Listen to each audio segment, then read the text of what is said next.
அல்லாஹ் வந்து 4 பேரை விரும்புமாறு எனக்கு கட்டளையிட்டிருக்கிறான். இன்னல்லாஹ் ரசூலுல்லாஹ் சொன்னாங்களாம், 4 பேரை நேசிக்குமாறு அல்லாஹ் எனக்கு கட்டளையிட்டு விட்டான் அப்படின்னு ஒரு ஹதீஸை போடுறாங்க. இந்த 4 பேர் யாருன்னு கேட்டால், இந்த 4 பேர் வந்து அலிக்கு சப்போர்ட் இருந்த ஆளுக்கு. அந்த பேரை சொல்லி எப்படி வருதுன்னு கேட்டால், இன்னல்லாஹ் அமரணி, ரசூலுல்லாஹ் சொன்னாங்களாம், இன்னல்லாஹ் அமரணி பிஹுப்பி அர்பாத்தின், 4 பேரை நேசிக்க வேண்டும் என்று அல்லாஹ் எனக்கு கட்டளையிட்டு விட்டான்.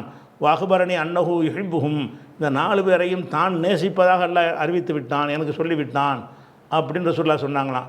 அப்போ அல்லாஹ்வுடைய தூதரை யார் அவங்க அப்படின்னு கேட்டவுடனே, அலியுன் மின்ஹும், அலி ஒரு ஆள் அதில் அப்படின்னாங்களாம். 3 தடவை சொல்லிவிட்டு மீதி ஆளை சொல்கிறாங்களாம். மீதி ஆள் யாருன்னு கேட்டால், அபூதர்ரின், அபூதர் கிஃபாரி ஒரு ஆள், ஒல் மிக்தாது ஒரு ஆள், சல்மான் ஃபாரிசி ஒரு ஆள்.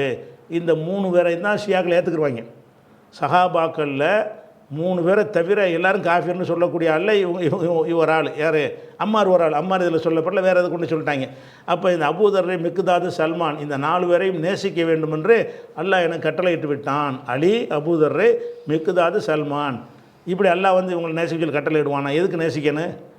அது வந்து இது வந்து சரியான ஹதீஸ் இல்லை. ஏன்னு கேட்டால், இது அறிவிக்கிற ஆள் யாருன்னு கேட்டால் திருமதியில் வந்திருக்குது.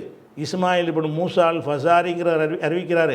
இவர் உண்மை சொல்வார், ஆனால் ஷையவு, பயங்கர ஷியா கருத்தில் உள்ளவர் ஒருத்தர் கருத்தை சொன்னார்களே, ஆனால் அவங்க உண்மையாளர்களாக இருந்தாலும் அவங்க கருத்தை நிறுவும் விதத்தில் அறிவிக்கிற ஹதீஸை ஏற்றுக்கிற மாட்டாங்க. எந்த ஒரு கொள்கையில் உள்ளவங்களுடைய ஹதீஸையும் ஏற்றுக்குருவாங்க.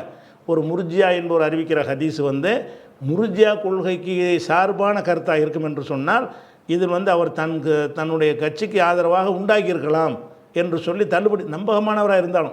நம்பகமானவராக இருந்தாலும் வேறு முர்ஜியாக்கள், கதிரியாக்கள், பல மாதிரி கூட்டத்தார் இருந்தாங்க. அந்த கூட்டத்தாருடைய ஹதீஸ்கள் எல்லாம் புகாரி, முஸ்லீம் உள்பட எல்லா நூல்லையும் வரும். ஆனால் எதை மட்டும் தள்ளிடுவாங்க? ஒருத்தர் ஷியாவாக இருந்தால், ஷியா சப்போர்ட் ஹதீஸ் அறிவித்தார்னா அதை மட்டும் தள்ளிடுவாங்க. ஒருத்தர் முர்ஜியாவாக இருந்தால், நல்லவராக இருந்தாலும் சரி, முர்ஜியா சார்பான ஹதீஸ் அறிவித்தார்னு சொன்னால், இதில் நம்ம சந்தேகத்துக்காக தானே எடுத்துக்கொள்ளக்கூடாதுங்கிறோம். இதில் சந்தேகம் வந்துடுதில்ல. இவர் ஒரு கொள்கையில் இருந்திருக்காரு, அந்த கொள்கையை தூக்கி பிடிக்கிறது இது சொல்கிறாரு.